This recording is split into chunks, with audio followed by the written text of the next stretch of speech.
Ito ba, Jay? Ito ba yung ano? Saan yung ilalaki ko tong ano na, ang liit box. Itong box.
Okay, magandang umaga po sa inyo lahat.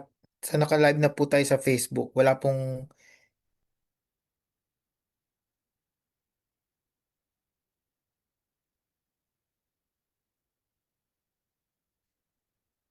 lang audio kanina.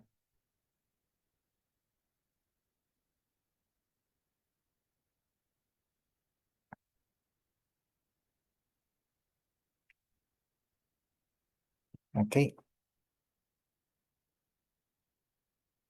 So, batiin ko lang po si Brother Bal. Thank you for coming po. Cherin JP at si Mami AJ. Salamat po.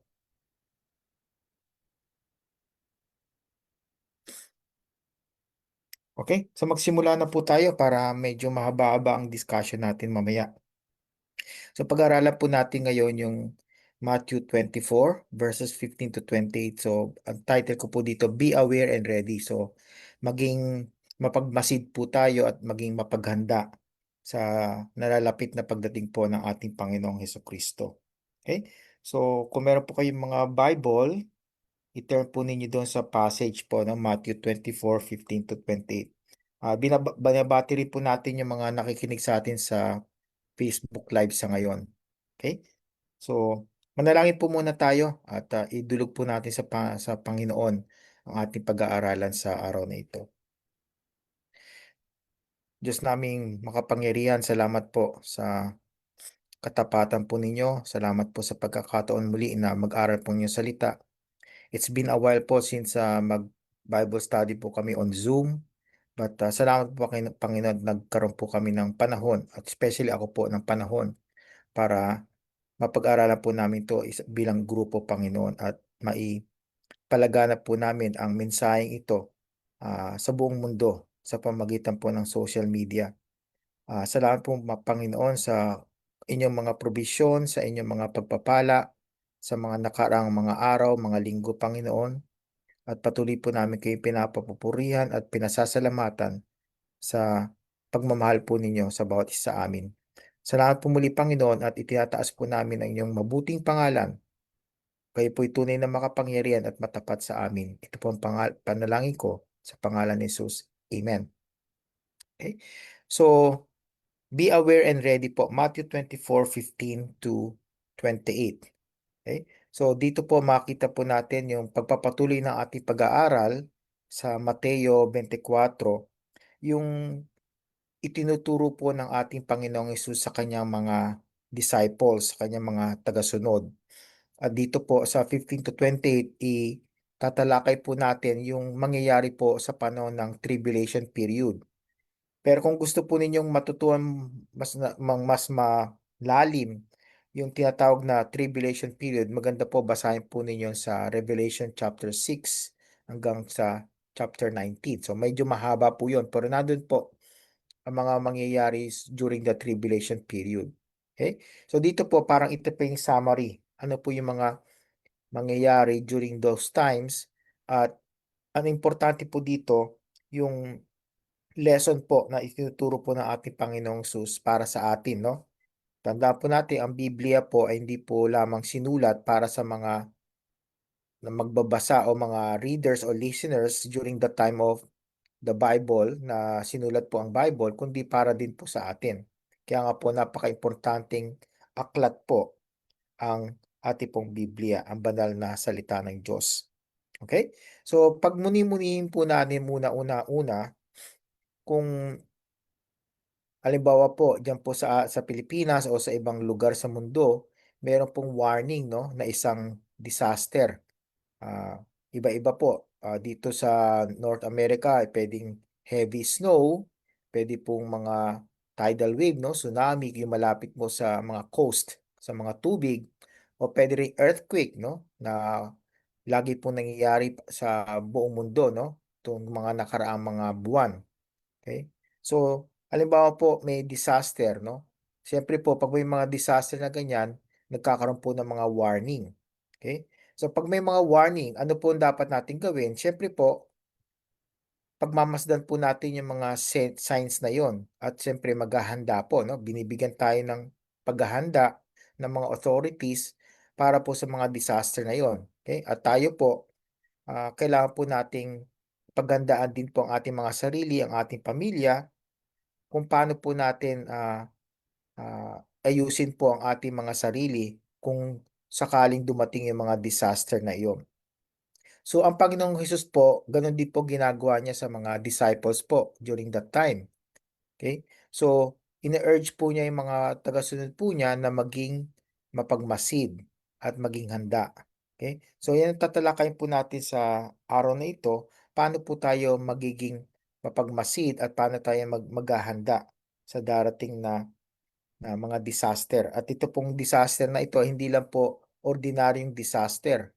Ito po yung pinaka matindi, yung tinatawag natin na worst disaster na mangyayari sa mundong ito. At tayo po mga Kristiyano, at kayo po, kung kayo po yung tunay na Kristiyano, born again believer po kayo na tagasunod ni Kristo, hindi na po natin to dadanasin, yung tribulation period. Dahil sinasabi po sa Biblia, ang mga tagasunod po ni Kristo, yung tinatawag po na church, sa age po nito, sa generation nito, ay mararapture. Okay? So, ibig sabihin po, tayo po ay kukunin po ng Panginoong Hesus doon po sa ere, papalitan po yung ating mga katawan ng mga incorruptible or immortal body. So, perfect na body na po yun. Okay? At doon po, mimit po natin ang ating Panginoon at kasama po lahat po ng mga mananampalataya kay Kristo. At doon po, tayo po mapupunta sa langit forever and ever. So, pagkatapos po ng tinatawag nating rapture, doon po magsisimula yung tribulation period na according to the Bible will be 7 years. Okay? So, tingnan po natin, ang pangunahing kaisipan po natin sa ating pag-aaralan is ito po, no? Important po talaga or mahalaga po ang ma-recognize natin at mag-respond sa mga signs of Christ's second coming in the midst of tribulation. Okay? So, marami po nagtatanong sa akin, no, at siguro sa inyo rin, kung ganito po mangyayari, ang mga Kristiyano ay mara-rapture, ano pong importansya o kahalagahan ng pag-aaralan natin? Bakit natin pag-aralan ito? No? So, it's logical, no? Reasonable po yung mga ganong tanong. Pero tanda po natin, ang mga bagay na ito, kahit na hindi po natin mararanasan, ay tinuturo po sa atin ng ating Panginoon upang maipalaganap po natin ang ganitong mga sitwasyon sa ating mga kapwa-tao, especially yung po mga lost pa po na tinatawag, yung hindi pa po nakakilala sa Panginoong Kristo. Yung mga hindi sigurado na sila ay pupunta sa langit kapag sila po ay namatay. Okay? So, yun po ang dahilan kung bakit po natin inaaral ito. Para matuto po tayo maging confident, maging bold po tayo sa pagtuturo po ng mabuting balita sa ating kapwa-tao. At ito po, pag-aaralan natin sa araw na ito ay isa sa mga bagay na dapat po nating matutuhan dahil ito po ay napakahalaga. Dahil dito po makita po natin ang pinakamasamang mangyayari po sa daigdig na ito in few years time. Maaring many years from now or pwedeng tomorrow, hindi po natin alam. Dahil sinasabi po ng Biblia, no one knows the hour or the day or the time. Okay? So wala po nakakaalam, kundi ang ating Panginoon lamang po. Okay? So yun po ang dapat natin isa-isip. Ano po ang kahalagahan ng pag-aaral po ng ating passage po sa araw na ito. Okay? So punta po natin muna ang verses 15 to 20. Dito po, tinutukoy po ni Jesus yung tinatawag na abomination of desolation. Okay? So sa Tagalog po, yan yung tinatawag na karumal-dumal na paglapastangan. Okay? Paglapastangan saan po? Sa banal na pangalan po ng ating Panginoon. Sa pamamagitan ng paglapastangan, doon po sa templo ng Diyos. Okay? So basahin ko po na yung verses 15 to 20. Okay? Mag-start po ako sa verse 15 sa Tagalog Bible po ito. Kaya pag nakita ninyo ang karumal-dumal na paglapastangan na sinabi sa pamamagitan ni Propeta Daniel na nakatayo sa dakong banal, unawain na bumabasa. Ang mga nasa Hudeya ay tumakas na patungo sa mga bundok. Ang nasa bubungan ay wag nang bumaba upang kunin ang mga bagay sa loob ng kanyang bahay. At ang nasa bukid ay wag nang bumalik upang kunin ang kanyang balabal. Ngunit kahabag-habag ang mga buntis at ang mga nagpapasuso sa mga araw na iyon. Kaya't idalangin ninyo na huwag mangyari ang pagtakas ninyo sa taglamig o sa Sabat. Okay? So yung Sabat po, yun yung day na wala pong gagawing trabaho ang mga Hudyo. Okay? So yun po yung sinasabi ng Panginoon. So anong ibig sabihin po nito? Una-una, puntahan po natin muna yung tinatawag na karumal-dumal na paglapastangan, yung abomination of desolation.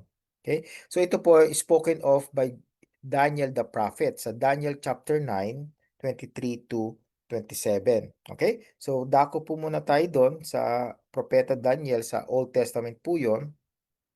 Sa chapter 9, 23 to 27. Okay? Ito po sa panahon po na ito, ang anghel po na galing po sa Diyos ay nakikipag-usap po kay Daniel na isang propeta po. Okay? At katatapos lang pong manalangin ni Daniel sa Panginoon. Okay? So sa verse 23, sabi po ito ng anghel, sa pasimula ng iyong mga samo, yung panalangin po niya, ay lumabas ang salita po ng Diyos. At ako'y naparito upang sabihin sa iyo, sapagkat ikaw ay lubhang minamahal. Kaya't isaalang-alang mo ang salita at unawain ang pangitain. Okay? So verse 24, dito na po yung prophecy na tinutukoy po dito ng Panginoong Sus sa verses 15 to 20 ng Mateo 24. 70 sanlinggo ang itinakda para sa iyong bayan at sa iyong banal na lungsod. upang tapusin ang pagsuway, wakasan ang pagkakasala, gumawa ng pagtubos para sa kasalanan, dalhan ng walang hanggang katuwiran, tatakan ang pangitain at ang propesiya, at upang buhusan ng langis ang kabanal-banalan. 25. Kaya't iyong alamin at unawain na mula sa paglabas ng utos na punambalikin at muling itayo ang Jerusalem hanggang sa pagdating ng Mesiyas na pinuno ay 7 sanlinggo at 62 sanlinggo. Okay? So 7 weeks at 60 weeks, 62 weeks. Okay? So 7 weeks ako 62 weeks. So ibig sabihin 69 weeks, no? So ito po yung sinasabi na from the time na nagkaroon po ng second temple po, ito po yung sa after na po ng King Solomon to, kasi sa King Solomon po yun yung first temple. So second temple po, yung right after po ng Babylonian captivity ng Israel po. Okay? Simula galing sila po sa Babylon, pinabalik po sila. Yun po yung area ng Second Temple. Okay? At yung Second Temple po, inayos po yun during the time of King Herod. Okay? King Herod, pinaganda po niya yon para maging popular siya sa mga Hudyo. Okay? So sinasabi po dito, 62 weeks po yon mula doon sa Second Temple hanggang sa pagkamatay po ng Mesiyas, ang Panginoong Hesus po.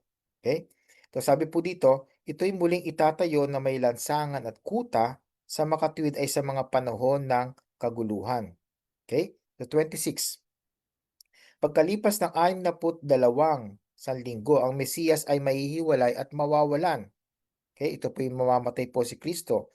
At ang bayan ng pinunong darating ang wawasak sa lungsod at sa santuario. Ang wakas nito ay sa pamamagitan ng baha at hanggang sa katapusan ay magkakaroon ng digmaan. Ang pagkasira ay itinakda na. Okay? Then verse 27. Okay? So dito po papasok po yung tinatawag natin na Antichrist, Antikristo. At siya'y gagawa ng isang matibay na tipan, ito po si Antichrist, sa marami sa loob ng isang linggo. Okay? So 1 week. So ito po yung tribulation period, 7, sabi po dito 1 week, which is also 7 years kung translate po natin sa tribulation period. Okay? At sa kalagitnaan ng sa linggo, so sa simula po ni Antichrist, magiging charismatic po siya na personalidad eh. Siya po ang mag-establish ng kapayapaan sa buong mundo. Okay? Global peace. Sa ngayon po, no, 'di ba, inaasam-asam ng mga tao na magkaroon tayo ng global peace, especially sa nangyayari sa Middle East at sa Ukraine and Russia. Pero wala pa rin po. Okay? Pero sa panahon po ni Antikristo, siya po ang maggagawa ng global peace. Magagawa po niyan. Pero sabi po dito, sa kalagitnaan sa linggo, so sa 3.5 years po, sa middle po ng 7 years, kanyang patatigilin ang handog at ang alay. Okay? So, yung templo, papagawa po niya, i-allow po niya yung another temple, yung third temple ng mga Hudyo. Pero after 3.5 years, papakita po niya kanyang tunay na kulay at i-stop po niya lahat ng sacrifices. Okay? At sa pakpak ng mga kasuklam-suklam ay darating ang isang mangwawasak hanggang sa ang iniutos na wakas ay maibuhos sa mangwawasak. So, ide-desecrate po niya, no? Yung temple. Siguro magsa-sacrifice po siya ng mga unclean animals na forbidden po ng Panginoong Diyos sa Old Testament na form of offering or sacrifices ng mga Hudyo. Okay? So gagawin po niya talaga ito. Talagang magko-commit po siya ng kalapastanganan sa Panginoong Diyos sa pamamagitan ng sacrifices na to. Okay? So ito po yung abomination of desolation. Pero sa binasa po natin, so balikan po natin sa Mateo, hindi po masyadong inexplain ng Panginoong Yesus kung ano po ang mangyayari during that time. Pero nakita po natin dito from verses 16 to 20 yung urgency po, no? Sabi po niya dito, una-una sa verse 16, kung kayo'y nasa Judea, tumakas kayo patungo sa bundok. Kung kayo'y nasa bubungan, sabi niya, huwag kayong bumaba para kunin yung mga ari-arian nyo sa loob ng bahay nyo. Kung kayo nasa bukid, huwag na kayong bumalik sa bahay niyo. Okay? Ang mga buntis daw, nakakaawa dahil mahirapan silang tumakbo.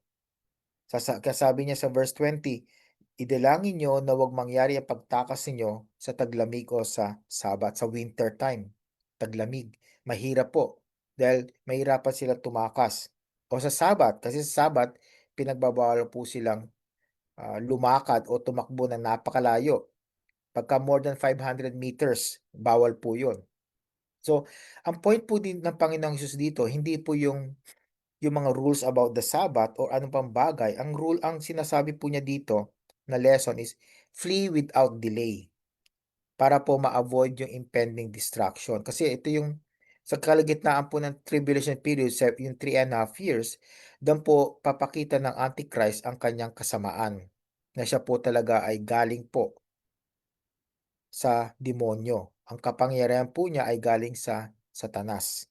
Okay? So ang lesson po niya dito sa kanyang mga tagusunod, flee without delay. Kumbaga sa may disaster na, no? Babalik pa ba kayo sa bahay ninyo? Kung kayo matatabunan na ng mga lupa o magkakaroon ng malakas na lindol at magkakabiyak-biyak ang mga lupa. Siyempre po, hindi, no? So sabi po niya dito, urgent po ito. Kailangan po meron tayong matinding paghahanda para ano man ang mangyari, hindi na po natin kailangang dalhin yung mga ari-arian natin o mga bagay-bagay sa ating katawan o sa bahay po natin dahil iligtas lang po natin ang ating sarili. So, makita po natin dito yung care sa yung concern po ng ating Panginoon. Okay? Katulad ng sabi ko po kanina, tayo po ng mga Kristiyano, I believe with all my heart na mararapture po tayo. Hindi na po natin ma-experience ang tribulation period. Pero ay kailangan malaman po natin ito kasi kailangan natin masabi at may bahagi sa ibang mga tao na may care and concern din po tayo sa kanila. Ayaw natin silang maka-experience ng ganitong katinding trahedya po sa kanilang buhay. Okay? So pangalawa po, kung isipin po niyo meron pong wildfire, no, sa mga gubat. Okay? Sobrang init, no. Sobrang init, nag-aapoy yung mga puno ng basta-basta na lamang po. So, pagka mga ganun, ang sinasabi po ng mga autoridad, evacuate ka agad, di po ba? Kung mag-hesitate tayo, sabi, ay, aalis ba talaga ako? Eh, kasi maiwanan ko yung bahay ko. Mahal na mahal ko pa naman yung bahay ko, yung mga ari-arian ko. Sabi po dito sa lesson po natin, evacuate ka agad. Wala na pong hesitation dahil mabiging peligroso po ang ating mga buhay. Kaya napaka-importante po talaga, no? Hindi tayo maging masyadong attached sa mga material na mga bagay. Naalala po ninyo si Lot, especially yung kanyang may bahay, ang kanyang asawa. Hindi niya matalikuran ang Sodom and Gomorrah. So, nangyari po, hanggang sa paalis na lang po sila, tumingin siya sa likod dahil parang hindi niya maiwasan na iwanan ang Sodom and Gomorrah kasi masyado na sila naging sanay sa pamumuhay sa Sodom and Gomorrah. So, ano nangyari po sa kanya? Naging pillar of salt po siya. Di po ba? So, napakaraming lesson po ng salita ng Diyos para sa bawat isa sa atin. Kung sinasabi po ng Panginoon Diyos na don't hesitate dahil peligroso po ang buhay ninyo, we should do that. Okay? So, again, nandito po yung urgency po sa warning po ng ating Panginoong Sus. Kailangan po tayo po ay handa sa ating sa mga nangyayari po sa ating panahon sa ngayon. Okay? Hindi po natin alam kung magkakaroon po ng World War III o whatever, but kahit ano man po mangyari, alam po natin na ang ating Panginoon ay patuloy po tayong tinuturuan na maging handa sa lahat ng mga nangyayari. So, para po sa atin, ang lesson po is to be alert. Okay? Yung mga nangyayari po sa ating mundo ngayon, mga material na bagay, mga physical na mga conflicts, no? Spiritual warning po yan. Kailangan i-interpret po natin yung mga nangyayari sa ating paligid ngayon in terms of biblical lens. Kaya biblical worldview. Kaya napaka-importante po talaga na tayo po'y laging titingin sa Biblia. Ano po sinasabi ng Biblia tungkol sa mga giyera, sa mga conflicts? Natural po yan. Nasa Biblia na po yan. Pero ang importante po, paano po tayo magre-respond sa mga nangyayari? Magre-respond ba tayo by panicking? Magre-respond po ba tayo by crying? O magre-respond po tayo sa pamamagitan ng paghahanda spiritual sa ating mga sarili? So, we must trust in God's guidance in times of crisis. So, patuloy po tayo magbabasa ng salita ng Diyos, mag-aaral po ng Biblia, at tuturuan po tayo ng Panginoon. Bibigyan niya tayo ng direksyon. At dito po sa tinuturo po ng Panginoong Jesus, kailangan huwag tayong mag-hesitate. Especially pag meron pong tinuturo sa atin ang ating Panginoon. Do not hesitate. Hindi po tayo magduda. Kung alam po natin, very clear po na nasa Bible po yun. Huwag po tayo magdalawang isip kung ang Panginoon Diyos po mismo ang nag-uutos sa atin na gawin ang isang bagay. Lalo na po sa ganitong klaseng trahedya in the future, hindi na po tayo kailangan mag-hesitate dahil kailangan lagi tayong ready na magtiwala po sa guidance ng ating Panginoon. So, pangalawa po, makita po natin yung Great Tribulation. Okay? So, kanina po, sinasabi dito yung first 3.5 years, may global peace po. At sa kalagitnaan, sabi po doon sa Daniel chapter 9, 23-27, sinasabi po doon na kalagitnaan po ng 7 years, 3.5 years, magkakaroon po ng tinatawag na Great Tribulation period. So, from 3.5 years, yung last 3.5, hanggang sa 7th year, end of tribulation period. So, 3.5 years, nandun po yung pinaka-worst tragedy sa buong mundo. Okay? So, sabi po ng Panginoon sa verse 21, sapagkat sa panahong iyon ay magkakaroon ng matinding paghihirap. See? Ngayon po, naramdaman natin matinding paghihirap all over the world po, no? Especially sa economic. Pangalawa po, siguro yung politika dahil po sa epekto ng economic problems. Matinding paghihirap po economically. Pero dito po sa Great Tribulation period, mas matindi po ang paghihirap. Sabi po dito ng Panginoon, hindi pa nangyayari ito buhat sa pasimula ng sanlibutan. See, kukumpara po natin yung paghihirap sa ngayon at sa paghihirap na mangyayari sa Great Tribulation, wala pa po sa kalingkingan yung paghihirap po natin sa ngayon. Sabi po ng Panginoon, hindi pa ito nangyayari even sa start po ng sanlibutan. From the beginning of the creation, from Genesis hanggang sa present time po, hindi po makukumpara yung matindi paghihirap during the Great Tribulation period. Okay? At hindi na mangyayari ito kailanman. Sabi niya, that's the worst, the only worst tragedy na mangyayari. Yung last 3.5 years of the tribulation period. At sabi ko po nga po, nung dinidiscuss po natin ng Revelation more than a year ago, alam po natin na sinasabi sa Revelation na kahit na po naghihirap ang mga tao during that time, sa last 3.5 years ng tribulation, nakakalungkot po. Sinasabi po sa Biblia, kahit na po sa tindi ng paghihirap, marami pa rin pong tao ang hindi tatalikod sa kanilang mga kasalanan. Hindi sila magte-turn towards the Lord. Kundi, sabihin nga nila, bibiblame pa nila ang Panginoon. Bakit mo ginagawa ito, Panginoon? Nais pa nilang mamatay kaysa tumalikod sa kanilang kasalanan at humingi ng patawad sa kanilang mga kasalanan at magtiwala sa ating Panginoong Kristo. Ganun na po talaga katindi ang kasamaan ng tao. Kung ngayon po nakita nyo masama na po ang puso ng mga tao, mas matindi pa po sa panahon na yon. Okay? So sa verse 22 sabi po ng Panginoong Hesus, kung hindi paikli ng mga araw na iyon ay walang makakaligtas na laman. Subalit alang-alang sa mga hinirang ay paikliin ang mga araw na iyon. Okay? So kita po ninyo dito, una-una, yung sabi ko nga po kanina, matindi ang paghihirap. This period will be unparalleled in affliction. So wala pong makukumpara dito before or even after ng tribulation period. Okay? Pero ito po, sabi po ng Panginoon, paikliin po niya para po sa kanyang mga mananampalataya, the sake of the elect. So ano makikita po natin dito na karakter po ng ating Panginoon. Makita po natin dito ang kanyang pagiging maawain at ang kanyang pag-ibig. Kasi pinoprotektahan po niya ang kanyang mga chosen ones, yung mga believer po during the tribulation period. At nakakatuwa po ito dahil kahit na po matindi ang paghihirap at marami pong tao ang ayaw mag-repent o tumalikod sa kanilang mga kasalanan, marami pa rin pong tao ang makakilala sa Panginoon. Yun nga lang po, mahirapan po silang mabuhay dahil sila po ay hahantingin po, ipe-persecute po sila ng Antichrist. At kung hindi sila magpapatatak ng 666 sa forehead po o kaya sa right thumb po nila, papatayin po sila.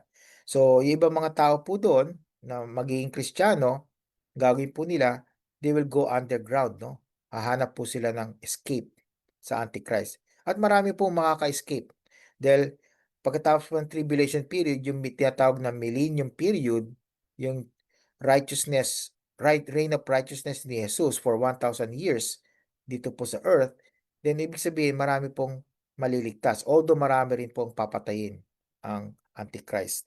Okay? Lahat po ng rebelde na tinatawag, lahat po ng against po sa kanya, papatayin po niya. Okay? Ganun po katalaga ka-cruel ang Antikristo. Okay? So, para pong nasa crisis po ang mga tao during the tribulation period, especially Great Tribulation, okay? Para sa typhoon. May mga rescue team, siyempre pag may mga rescue team, no, priority po nila yung iligtas po ang mga buhay. Kung may mga baha, okay? Especially mga matinding baha, okay? So, again, dito pinapakita yung care po ng ating Panginoon sa kanyang mga mananampalataya. Kaya kung kayo man po ay mananampalataya, naisip po ninyo na napakahirap po ng buhay ninyo, alalahanin po ninyo, mahal na mahal po kayo ng Panginoon. Hindi kayo pababayaan ng ating Panginoon. So ano pong response po natin? I know, hindi na po tayo aabot dito sa Great Tribulation period, pero ano pong makikita natin na karakter ng Panginoon dito at paano po tayo dapat mag-respond sa kanyang pagmamahal sa atin? Okay? So una-una, mag-rely po tayo sa kanyang sovereignty, yung kanyang pagiging matapat at sa kanyang pagiging in control. Okay? Yun po ibig sabihin ng sovereignty. Siya po yung hari. Ibig sabihin, siya po may control. Okay? Hindi lang po siya may control sa ating buhay, kundi may control din po siya sa mga mangyayari sa tribulation period. Kaya nga po sabi ng Panginoon, papaikliin po ang panahon na ito. Kasi pwede pong palawigin pa yun patagalin pa. Pero ginawa pong 3.5 years lamang po yun.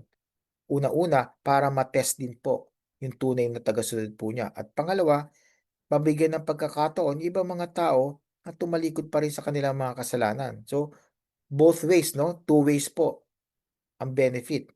Para sa testing, pagsubok sa mga Kristiyano na po, at yung mga hindi pa po Kristiyano during that time, meron po silang pagkakataon na magtiwala po sa Panginoon. So, kailangan mag-rely din po tayo sa mga pangako ng Panginoon, especially during our times of trial. Okay? Although wala tayo sa Great Tribulation period, sa ngayon po, meron tayong mga trial sa buhay, yung mga challenges po, no? Mga problema, pang-araw-araw na suliranin po natin. Ito po ay tawag po ng Panginoon sa atin na patuloy na magdepende po sa kanyang mga pangako. Okay? Alalahanin po natin lagi ang kanyang katapatan.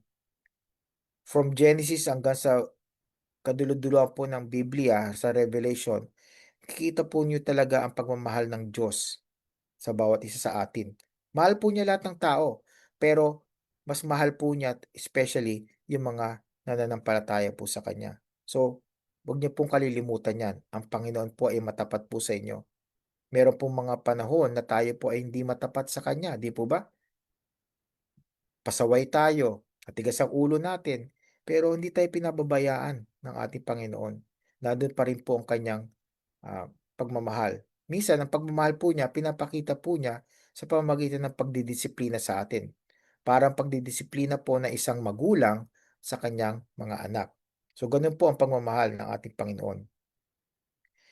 Pangatlo po, at ito po yung huli po nating punto, sa verses 23 to 28, dito po sabi po ng Panginoon, huwag po kayong maloko, huwag kayong magpalinlang. Bakit po? Basahin ko po sa 23. Kung may sino mang magsabi sa inyo, masdan ninyo, narito ang Kristo, o nariyan siya, huwag ninyong paniwalaan. Dahil alam po natin bilang mga Kristiyano, kung sino si Kristo at sino ang hindi Kristo. Not in terms of appearance, of course, but we know from His character. Okay? Ngayon po, marami po mga tao na nagpapanggap na Kristo. Not necessarily sinasabi nilang sila ang Kristo o sila ang Mesaya, pero sila po yung mga tao na nagsasabi na paniwalaan nyo ako, sundan nyo ako, mag-follow kayo sa akin at sigurado pagpapalain kayo ng Panginoon. O punta kayo sa aming iglesia, sa aming church. Ito lang yung tunay na church. So yan, yung mga false Christ po yan, no? At hindi po natin dapat paniwalaan yung mga tao na yon o yung mga organisasyon na yon. Okay? So verse 24 sabi, sapagkat lilitaw ang mga bulaang Kristo at ang mga bulaang propeta at magpapakita ng mga dakilang tanda at mga kababalaghan. So mga signs and wonders, no? Miracles. Dahil tanda po natin, hindi po lahat ng signs and miracles o wonders ay galing po lahat sa Panginoon. Ang demonyo po, ang kaaway po, pwede rin mo gumawa yan. Ano pat ililigaw kung maaari pati ang mga hinirang. So marami pong mga nagkakaproblema sa parte po ng Biblia nito na sinabi na ano pat ililigaw kung maaari pati ang mga hinirang. Akala po nila, sinasabi po ni Kristo dito na ang mga tunay na Kristiyano ay malililang ni Satanas. Hindi po. Sinasabi lang niya, ganun na po katindi ang gagawin po ng kaaway. So much so na they want to or they plan to deceive even yung mga Kristiyano na po, yung mga tagasunod po ni Kristo. Pero kung sila po ay tunay na tagasunod po ni Kristo, hindi po sila malilinlang ng demonyo dahil alam po nila ang totoo, ang katotohanan at ang kamalian. Okay? So, sabi po ng Panginoon, kung maaari, no? Sabi po niya, kung maaari lang po, pero hindi po talaga mangyayari. Okay? So, minsan po maraming natitisod dito. Akala nila kung Kristiyano ka na, tunay kang Kristiyano, eh pwede kang maligaw ni Satanas. Hindi po. Maaring itempto tayo at magkaroon ng kasalanan dahil kay Satanas, pero hindi tayo mapapalayo sa ating Panginoon. Hindi tayo maliligaw. Okay? Sabi po ng Panginoon, kung maaari. So, ibig sabihin po nito, hindi po talaga mangyayari. Okay? Verse 25, tingnan ninyo, ipinagpauna ko ng sinabi sa inyo. So, sabi po ng Panginoon dito, sinasabihan ko ng pauna. Okay? Ngayon, piniprepare ko na kayo, hinahanda ko na kayo. Alam niyo na ang mga bagay na ito. Okay? So, verse 26 sabi niya, kaya kung sasabihin nila sa inyo, tingnan niyo, siya'y nasa ilang. Kristo po. Huwag kayong lumabas. Tingnan ninyo, siya'y nasa mga silid. Huwag ninyong paniwalaan. Sapagkat gaya ng kidlat na nanggagaling sa silangan at nagliliwanag hanggang sa kanluran, gayon din naman ang pagdating ng anak ng tao. Kung saan naroon ang bangkay ay doon magkakatipon ang mga buwitre. Okay? So, ano ibig sabihin po nito? Una-una, kita po natin at sinabi po natin ng Biblia, false Christ and prophets will arise. Okay? Magkakaroon din po sila ng mga signs and wonders to try to deceive. Okay? They will try to deceive but they will not be able to deceive. Yung elect po, ito yung mga tunay na mananampalataya kay Kristo. Okay? At sinabi po ni Kristo dito sa verses 27 and 28, yung pagdating po niya for the second time is unmistakable. So talagang makakita po siya ng mga tao from east to west. Ganun po. Kubig sabihin po, global po. No? Hindi po siya makikita sa isang lugar lang. Buong mundo makikita po siya. Parang mahirap pong imagine, no? Paano po yung makikita ng buong mundo? So makikita po natin that our Lord Jesus Christ is really a big God. Makikita po siya. Hindi po natin alam kung paano mangyayari yon, pero magagawa po ng Panginoon yon. Dahil sinabi po niya, yung pagdating po niya will be unmistakable. From east to west, magiging obvious po siya. Kitang-kita po siya na lahat ng mga tao.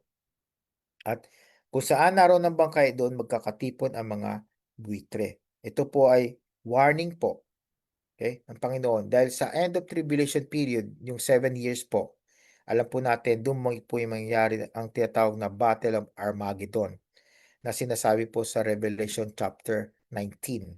Kaya kung ako po sa inyo, wala po kasi time tayo dito, pag-aralan po nyo ang Revelation. Okay? Especially in chapter 6 to 19. Okay? Nando po yung tribulation period na 7 years. Doon po, napaka haba po at napaka lalim po ng pagkakadescribe po tungkol sa tribulation period. Okay? So, kung mayroon po tayong mga pera na hawak-hawak po, no, yung mga counterfeit bill, kung tatanungin po niyo yung mga tellers sa bangko, kung paano nila na distinguish yung mga counterfeit sa mga tunay na bill, ang ginagawa po nila, pinag-aaralan nilang mabuti kung ano yung tunay na pera na paper bill. Talagang minamaster po nila inside outside. Okay? Alam na alam po nila ano mga characteristics ng tunay na pera. So hindi nila inaaral po yung counterfeit. Inaaral po nila yung tunay lamang po. So kung alam na alam po nila yung tunay na paper bill, so pag may encounter sila na isang counterfeit bill na hindi pareho ng characteristic ng ng true or authentic na bill, then alam po nila counterfeit po 'yon. So ganoon din po tayo. Hindi po tayo maliligaw ng mga bulaang propeta, bulaang Kristo kung alam po natin ang katotohanan na nasa Biblia. Kung alam po natin ang Biblia inside and outside, hindi naman po kailangan perfecto tayo or master natin Biblia. Pero kung alam po natin yung mga basic truth na sinasabi po sa Bible like yung salvation, yung blood of Jesus Christ, yung forgiveness of sins, right? Yung eternal life, okay? Yung paano po natin masisigurado na tayo ligtas at pupunta tayo sa langit. Yung mga ganong importanteng bagay po. Kung alam po natin yon, hindi tayo pwedeng malinlang ng kaaway. So, yun po ginagawa ng mga bank tellers. Ganon din po tayo bilang mga Kristiyano. Kailangang alam po natin ang Biblia. Especially ito pong tinuturo ng ating Panginoong Sus tungkol sa darating na tribulation period. So, katulad sinabi ko po, we must ground ourselves in Scripture. Okay? Kasi ang Scripture po, kung alam po natin Scripture, tapos may dumating po sa atin na katuruan na contradicting po sa ating inaaral sa Biblia, din alam natin, error po yun. Tinatry po tayong lokohin ng mga tao. Okay? One example po, meron pong isang grupo na may isang grupo po ng mga tinatawag nilang church sila o Kristiyano na sinasabi na sila po ay ang method of salvation nila is including baptism by water. Sabi po ng church na ito, hindi pwedeng ligtas ka lamang sa pamamagitan ni Kristo, kailangan ikaw i-baptize sa water. Okay? So again, maling turo po 'yon dahil sinasabi po ng Biblia tayo po ay maliligtas lamang sa pamamagitan ng biyaya, sa pamamagitan ng pananampalataya kay Kristo. Di po ba? Si Kristo lamang po makapagliligtas sa atin, hindi po yung baptism, hindi po yung pagdalo po natin sa iglesia, hindi rin po tayo nagiging Kristiyano dahil ang ating mga magulang ay Kristiyano o ang ating asawa ay Kristiyano. Hindi po automatic ang pagiging Christian. Ang being Christian po ay personal na pagtitiwala sa ating Panginoong Kristo sa kanyang ginawa sa krus. Okay? Pagtitiwala na siya po ay namatay sa krus para sa ating kasalanan, siya po ay inilibing at nabuhay na maguli. Okay? So, kailangan po natin maging grounded sa Scripture. Okay? And aside from that, of course, kailangan maging connected po tayo through fellowship with a faith community. Kaya importante po, kung tayo po yung Kristiyano, meron tayong kinabibilangan na iglesia, na local church, na ina-attendan at least once a week. Kung more than once a week, mas maganda nga po. Kailangan isurround po natin ating sarili ng mga mananampalataya kay Kristo, yung tunay na mananampalataya para po tayo ay hindi madadala ng mga maling turo. Okay? So, napaka-importante po yun. So, okay? In summary po, ito po yung natutuhan natin. Okay?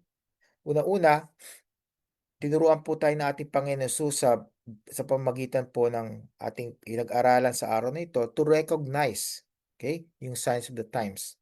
Okay? Recognize, napaka-importante. Maging mapagmasid po tayo. Yung mga nangyayari sa ating paligid, kaya importante po rin po, nagbabasa tayo ng mga balita. Pero kailangan interpret po natin yung mga balita in the light of what the Bible is teaching us. Okay? Pangalawa, rely on God's provision. Kung kayo po meron po mga suliranin sa ngayon, matindi talaga po paghihirap sa buong mundo ngayon, ano po dapat po natin gawin? Magdepende po tayo sa ipoprovide po ng ating Panginoon. Hindi po nagkukulang ang Panginoon sa atin, di po ba? Siguro naman naranasan niyo na yan na kahit anong mangyari, hindi po nagkukulang ating Panginoon. Pangatlo, maging vigilant po tayo tungkol sa mga deception. Okay? Maging mapagmasid tayo. Lagi tayo nagbabasa ng Biblia at alam po natin na i-interpret po yung mga maling teachings. At alam natin na yun po ay hindi naka-align po sa sinasabi po ng salita ng Diyos. Okay? So, sinabi po ng Panginoong Jesus dito, be prepared and watchful sa susunod na pagdating po ni Kristo sa kanyang second coming. We must understand the signs and also i-maintain po natin ating pananampalataya sa Kanya in the midst of trials. Remember, tayo po ay nagkaroon ng relationship kay Kristo because of our faith in Him. And then, sa ating pagkamatayan, bago tayo mamatay, nandun pa rin po yung pananampalataya. So, yung life of faith po talaga, yan po yung Christian faith. Talagang araw-araw, every moment po na ating buhay, kailangan po natin yung faith sa Panginoon. So, importante po yung object, no, ng faith natin. Hindi faith sa sarili natin, hindi faith sa ating mga ari-arian, hindi faith sa mga kakayanin nating gawin, kundi faith po sa ating Panginoong Sus. Hanggang sa tayo po yung bawian ng buhay o dumating po si Kristo during the rapture, during that time po, hindi na po natin kailangan ng faith because yung faith po natin becomes sight. Okay? Dahil nakita po natin ng Panginoong Sus na we don't need faith anymore. Kasi nakita na po natin ang Panginoon. No, so, na-fulfill na po ang ating pananampalataya sa Kanya. Okay? Then, lastly po, bago tayo manalangin, ito pong nais kong gawin po natin, no? Sa darating na mga araw, linggo, o buwan, or even mga taon, ito po lagi ko pong ine-emphasize, no? Kahit doon po sa aming local church dito sa Canada. First and foremost, cultivate a deep and personal relationship with Jesus Christ. Tandaan po ninyo, si Jesus po ang ating pinaka-best friend. Siya po ang Diyos natin, siya ang ating Panginoon, pero bukod doon, siya po ang ating best friend talaga. So, i-cultivate po ninyo yung relationship po niyo sa Kanya. Araw-araw po, mag-aral po ng salita ng Diyos. Kung meron po kayong notebook, medyo gusto po ninyo magsusulat lagi na parang diary, isulat po ninyo yung mga natututuhan ninyo mula sa Panginoon, mula sa Biblia, araw-araw. At magugulat po kayo. Pagbabalikan niyo po yon after many years, makita niyo kung paano po sinagot ng Panginoon ang inyong mga panalangin, di po ba? So, cultivate yung personal relationship po niyo. Dahil si Jesus po ang pinaka-importanting tao sa inyong buhay. Pangalawa, dive into Scripture. Okay? Pag kayo po ay nagkakaroon ng may personal relationship kay Jesus Christ, makukultivate po yun sa pamagitan ng Biblia. Araw-araw, mag-aral po tayo ng Biblia.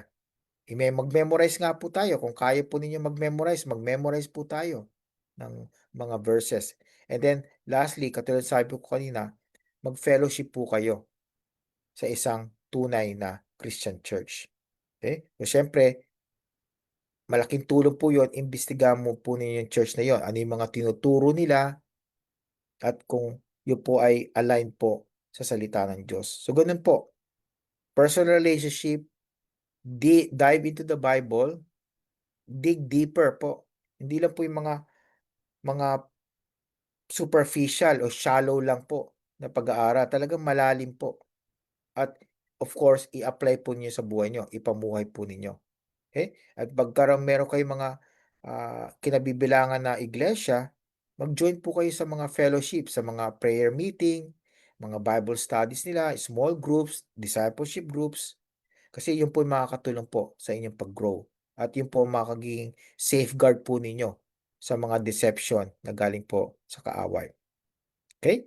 So, ito pong challenge ko sa inyo, lastly, the warnings are given and the promise of Christ's return is sure. Totoo po yun. Darating po si Kristo for the second time. Hindi po natin alam kung kailan, pero ang tanong, handa na po ba kayo na kaharapin po siya? Paano po natin ihanda ang ating sarili? Stand firm in truth, okay? Sa katotohanan, sa Biblia, at stand firm in your faith.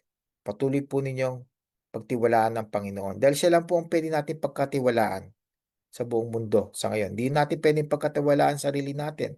Even ang ating mga pamilya. We cannot fully trust anything or everything. But we can fully trust our Lord Jesus Christ. So kayo po mga nakikinig sa amin sa Facebook Live, bago po tayo manalangin, kung kayo po ay wala pa pong personal relationship kay Kristo sa panahong ito, ini-encourage ko po kayo na aminin po ninyo ang inyong mga kasalanan sa Kanya. Sabi po ninyo, Panginoon, alam ko po ako'y makasalanan. At dahil po ako'y makasalanan, hindi ako makakapunta sa langit, kundi ako po'y pupunta sa impyerno. Pero naniniwala ako, Panginoong Hesus, na ikaw ay namatay sa krus para sa aking kasalanan, para sa kasalanan ng buong mundo. Ikaw ay inilibing at nabuhay na maguli. So, binigyan mo ako ng pagkakataon na magkaroon ng buhay na walang hanggan. Panalangin po niyo sa Kanya, Panginoon, nais kitang tanggapin, nais kitang gawing Panginoon tagapagligtas ng aking buhay. Patawarin mo ako sa aking mga kasalanan. Ipagkaloob mo po sa akin ang handog na buhay na walang hanggan. So, ganun po. Pinapromise po ng Biblia, pag tumawag po kayo sa Panginoon ng ganoong panalangin, kayo po ay maliligtas. Garantisado po, kayo po ay pupunta sa langit. Dahil si Kristo po ang daan, ang katotohanan at ang buhay. Walang makaparoroon sa Ama na nasa langit po, kundi sa pamamagitan lamang po ng Panginoong Hesus. Manalangin po tayo. Panginoon, salamat po sa kabutihan po ninyo. Maraming salamat po sa pagmamahal po ninyo sa amin na inyong mga mananampalataya. Patuloy niyo po kaming tulungan na magtiwala sa inyo. Patuloy pong lumago ang aming pananampalataya sa inyo at magtiwala po sa inyong salita, sa inyong mga pangako, especially sa panahon po ng mga paghihirap po sa panahon po na ngayon. At ngayon po mga tao na nakikinig din po sa Facebook Live, Panginoon, na hindi pa po sila nagkakaroon ng personal relationship sa Panginoong Hesus, Panginoon, nawa ay sila mag-acknowledge po ng kanilang mga kasalanan. Magtiwala po kay Kristo at isuko po nila ang kanilang mga buhay sa inyo lamang po, Panginoon. So, sa lahat po ni Panginoon at pagpalain niyo po ang aming discussion after this Bible study, O Lord, and I pray, Lord, na patuloy niyo po kaming tulungan sa aming pamumuhay bilang mga Kristiyano. Ito po ang panalangin ko sa pangalan ni Jesus. Amen. Thank you, Pastor. Hello po. Hello, everybody who's listening.